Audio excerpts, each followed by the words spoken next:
আসসালামু আলাইকুম বন্ধুরা, ভারতের বিপক্ষে প্রথম টি-20তে ব্যাটিং ব্যর্থতায় 7 উইকেটের বিশাল ব্যবধানে হেরেছে টাইগাররা। তাই তো এবার ম্যাচ শেষে সংবাদ সম্মেলনে এসেছিলেন নাজমুল হোসেন শান্ত। হারার কারণ হিসেবে নাজমুল হোসেন শান্ত এবার মিরপুরের উইকেটকে দোষারোপ করলেন। বাংলাদেশের মিরপুরের উইকেটকে পরিবর্তন করতে বললেন বাংলাদেশের এই ক্যাপ্টেন। সাধারণত মিরপুর উইকেটে 125 থেকে 130-40-এর ভিতরে রান হয়, তাই তো মিরপুরের স্লো ও লো উইকেটে খেলে বাংলাদেশের ক্রিকেটারদের এই অবস্থা। ভারতের বিপক্ষে প্রথম টি-20তে চরম ব্যাটিং ব্যর্থতা দেখিয়েছে টাইগাররা। মাত্র 127 রানে অল আউট হয়ে গেছে তারা। আর 128 রানের লক্ষ্যে ব্যাট করতে নেমে তুড়ি দিয়েই বাংলাদেশকে উড়িয়ে দিয়েছেন ভারত।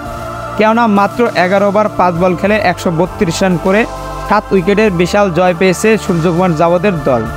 তাই তো এবার ম্যাচ শেষে সংবাদ সম্মেলনে এসে বাংলাদেশের মিরপুর উইকেটকেই দুষলেন নাজমুল হোসেন শান্ত।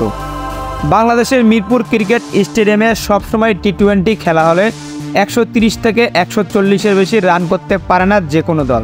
তাই তো এমন উইকেটে খেলে অভ্যস্ত টাইগাররা। তাই তো কীভাবে টি-20তে 180-200 রান করতে হয় সেটা জানে না নাজমুল হোসেন শান্ত বাহিনী। অনেক দিন ধরেই বাংলাদেশের মিরপুর উইকেট নিয়ে কথা হচ্ছিল বাংলাদেশ ক্রিকেট অঙ্গনে।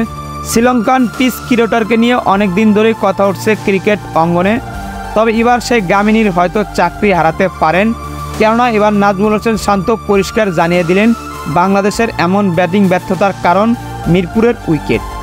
তাই তো ধারণা করা হচ্ছে এবার হয়তো মিরপুরের উইকেটের পরিবর্তন হতে পারে, কেননা এবার ক্রিকেট বোর্ডের দায়িত্ব নিয়েছেন ফারুক আহমেদ।